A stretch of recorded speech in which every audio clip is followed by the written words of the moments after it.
Question: how do you define exactly what a supercar is? If you ask me, there are a few key pointers. One, you're very low to the ground. The second thing that defines your ultimate supercar is, of course, an awesome soundtrack. And the final thing that defines whether you're a supercar is whether you're a Porsche.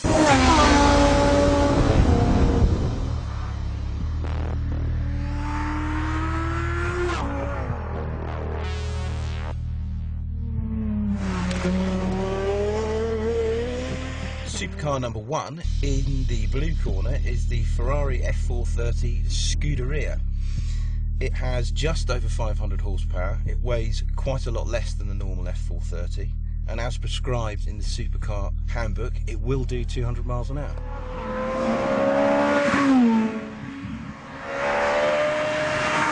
I've been driving this car, the Ferrari 430 Scuderia, for the last 2 days now, and genuinely I cannot find anything wrong with it. Well, you could say it's a thinly disguised racing car, but that might be doing it a bit of an injustice, because it is, you know, it is a road car. It's got over 500 horsepower and it's got this amazingly fast gear change in it, but it's on the road where this thing really blows your mind. And it's so fast and so responsive, and the steering is just so clear and clean in its messages. The brakes are incredible too.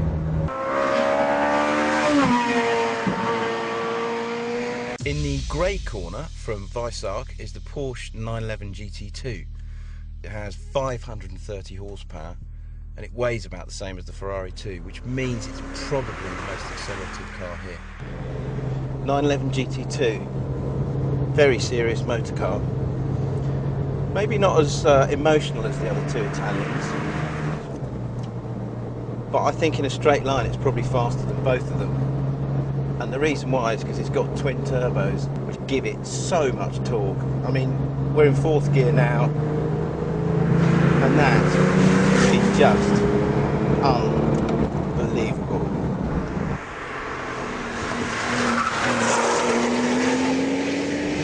The other thing it does, it just feels so strong, this car. The gearbox, the brakes, it feels as if it would last forever. It doesn't set your heart on fire, but blimey, it is impressive. We have got a manual gearbox in this one rather than a paddle shift like the two other cars, and eventually I think they'll stick a PDK in it.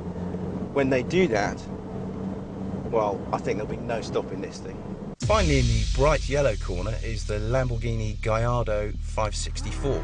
It's the only one here with 4-wheel drive. It's the most powerful with 552 horsepower. It's a bit cheaper than the Ferrari, a bit more expensive than the Porsche. It has the highest top speed. If we're talking about supercars, then it just doesn't get better than the name of Lamborghini, does it really? They just look dramatic, they sound dramatic, and this one, well, it's pretty dramatic to drive as well. This car has a brand new V10 engine that has 552 horsepower. I remember when the XJ220 came out, it had 550 horsepower and nobody could quite believe it. That was a while ago, but, well look, this is what that sounds like. How would you describe this car in one word? Weapon. At the beginning of this test, we asked one very simple question, which is how do you define a supercar?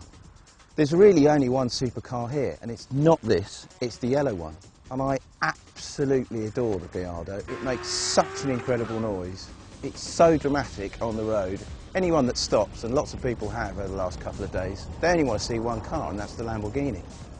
Where does that leave the Porsche? I don't know. I mean, it's phenomenally quick. And it's very good value, actually, in this company, even though it costs 130 grand, but it's just a touch dull beside these two. But really, at the end of this, there is only one winner, and it has to be the Ferrari. They say this thing is faster than an Enzo around Fiorano, and yet it costs a third as much of an Enzo. It is incredible. It's the winner.